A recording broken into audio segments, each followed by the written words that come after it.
Ang Banateros po sa SMNI. Ma'am, may we have your reaction po doon sa naging hakbang ni Marcos Jr. to investigate contractors on the flood control project. Sa tingin niyo, ma'am, mas dapat imbestigahan at panagutin ang mga kongresista na involved sa anomalous project kaysa sa mga contractors? Well, lahat sila dapat.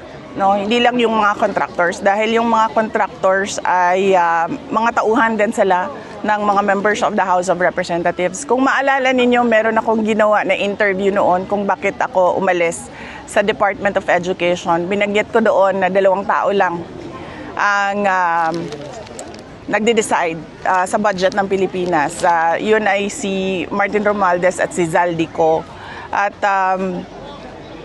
yung mga kasamahan nila o mga grupo nila, kasama din nila yon sa paghati-hati noong budget ng Pilipinas. Dahil nakita namin yon sa Department of Education, nabanggit namin yon kay BBM na ganun ang ginawa, pero noon ay wala siyang reaction.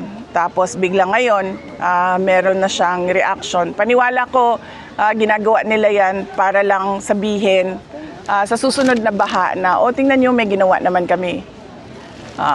Pinaghahandaan niya lang yung excuse niya para sa susunod na baha.